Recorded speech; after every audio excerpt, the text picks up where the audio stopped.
এই নিয়মটা তুমি অ্যাডমিশন টেস্ট বলো, তুমি এইচএসসির কমপ্লিটিং সেন্টেন্স বলো, রাইট ফ্রম ভার্বস বলো, অথবা যে কোনো কম্পিটিটিভ এক্সাম থেকে শুরু করে বিভিন্ন কলেজের পরীক্ষা এবং স্কুলের পরীক্ষা বা তুমি যেখানে করতে চাও না কেন, গ্রামারের এই রুলসটা তোমার জানা থাকা লাগবে। সো এই রুলসটা খুবই খুবই ইম্পর্টেন্ট এবং ইট ইস টাইম অথবা ইট ইস হাই টাইম, এটার বাংলা অর্থটা হচ্ছে এটাই উপযুক্ত সময়। এটার বাংলা অর্থটা হচ্ছে এটাই উপযুক্ত সময়, অর্থাৎ কোনো কিছু করার এটাই উপযুক্ত সময়, এটা বোঝানোর জন্য আমরা হচ্ছে ইট ইস টাইম অথবা it is high time use করে থাকি। ঠিক আছে, সো ইট ইস টাইম অথবা ইট ইস হাই টাইমের পরে আমাদের সাধারণত যেটা মাথায় আসে সেটা হচ্ছে, আমি একটু উদাহরণ দিই, তারপরে হলে বুঝতে একটু ইজি হবে। It is high time, we should stop corruption.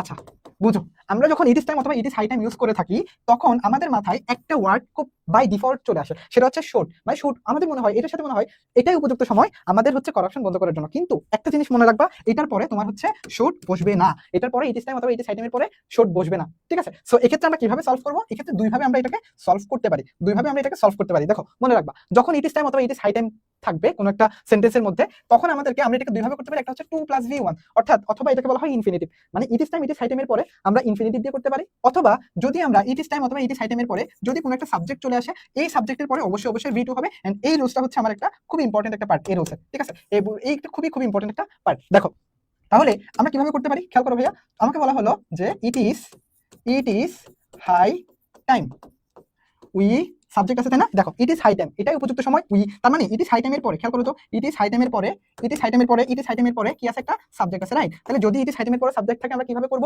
আমরা করব হচ্ছে v2 নিয়ে আসবে, এখানে ভার্বের পাস্ট ফর্ম নিয়ে আসতে হবে, খুবই ইম্পর্টেন্ট। এন্ড এই জায়গায় কিন্তু আমরা সবাই ভুল করে থাকি। তাহলে it is high time we, তাহলে আমরা কি লিখবো? We stopped corruption, right? We stopped corruption. Okay, আবার আমরা চাইলে এটাকে কিন্তু আমরা অন্যভাবে করতে পারি। অন্যভাবে বলতে, ইট ইজ হাই টাইমের পরে যদি আমার কোনো সাবজেক্ট না থাকে, ইট ইজ হাই টাইমের পরে যদি আমার কোনো সাবজেক্ট না থাকে, তখন আমরা ইনফিনিটিভ দিয়ে এটাকে সলভ করতে পারি। তো আমি এটাও একটু দেখাই দিই, সেম উদাহরণ দিই যাতে একটু বুঝতে ইজি হয়। ইট ইজ হাই টাইম, ঠিক আছে? সো ধরো এটার পরে কোনো সাবজেক্ট নাই, সাবজেক্ট না থাকলে আমরা কি করব? তাহলে ইট ইজ হাই টাইমের পরে আমরা হচ্ছে একটা 2 দিয়ে দিব, টু স্টপ করাপশন।